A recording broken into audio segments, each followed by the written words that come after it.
छत्रपती संभाजी महाराजांना मुघलांनी पकडलं आणि ते घाईघाईने ह्या सह्याद्रीतून ह्या डोंगरदऱ्यामधून बाहेर निघण्याचा प्रयत्न करू लागले। जाता जाता मध्येच अंधार पडला म्हणून ते शिराळाच्या कोटाजवळ त्यांनी मुक्काम केला। त्यांनी राजांना आणि कवी कलशांना एका कडक बंदोबस्तात ठेवलं।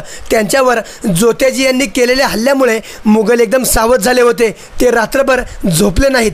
त्यावेळी आप्पाशास्त्री दीक्षित हे शिराळ्याचे वतनदार होते।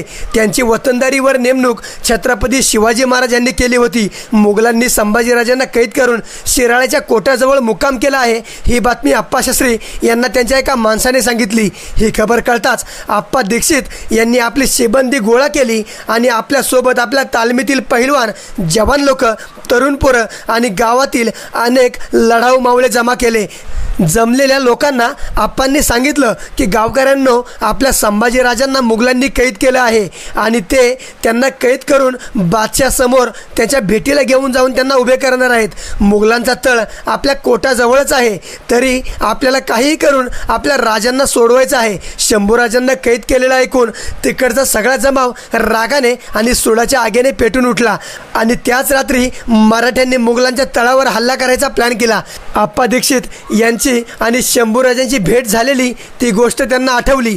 ज्यावेळी शिराळ्याच्या परिसरात तुळाजी निकम देसाई आणि तुळाजी कडू देसाई ह्या दोघांचा देशमुखीच्या वतनासंबंधी वाद चालू होता, तेव्हा तो वाद मिटवायला, न्याय निवाडा करायला खुद्द शंभूराजे शिराळ्याला आले होते आणि त्यावेळी आप्पा दीक्षित यांनी शंभूराजांची शरीरयष्टी, ते भारदस्त व्यक्तिमत्व आणि योग्य न्याय निवाडा बघून ते खूपच भारावून गेले होते। रात्रीचा दुसरा प्रहर चालू झाला होता आणि अचानक मराठ्यांनी मुघलांवर हल्ला केला। मुघलांचं सैन्य जास्त होतं, मराठ्यांचा कुठा निभाव लागणार होता, तरी आप्पा दीक्षित आपल्या सर्जा शंभूराजासाठी आपल्या जीवाची बाजी लावून लढत होते आणि त्यांची माणसं पण त्याच ताकदीने, त्याच त्वेषाने लढत होती। शिराळ्याच्या रानात 2 प्रहर युद्ध चालू होतं। अगदी रक्ताचं पाट वाहू लागलं, प्रेतांचं ढीग पडू लागलं, एकदम जबर रणकंदन माजलं, माणसांचं आवाज घुमू लागले।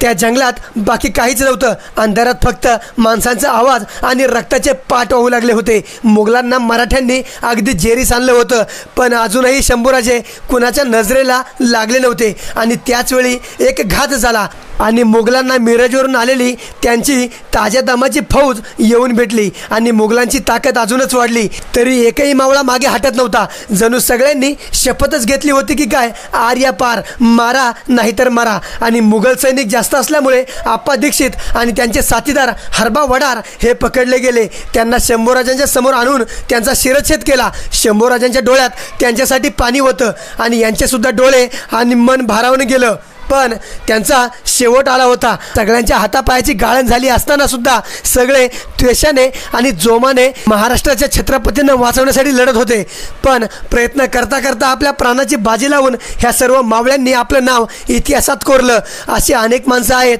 ज्यांचं नाव ह्या इतिहासाला माहीत सुद्धा नाही। अशा कितीतरी मावळ्यांनी या मातीसाठी, आपल्या महाराजांसाठी आणि आपल्या पुढच्या होणाऱ्या पिढीसाठी आपल्या जीवाची बाजी लावली आणि स्वतःचं आयुष्य अर्पण केलं। छत्रपती संभाजी महाराजांना कैद केल्यानंतर जोतेजी केसरकर यांनी आपल्या जीवाची बाजी लावून लढले, त्यांना सुद्धा यश आलं नाही आणि त्यानंतर आप्पा दीक्षित यांनी छत्रपती संभाजीराजांना वाचवण्यासाठी आपल्या आयुष्यातील आणि इतिहासातील शेवटची लढाई लढली आणि त्यांनी स्वराज्यासाठी आपल्या प्राणाची बाजी लावली।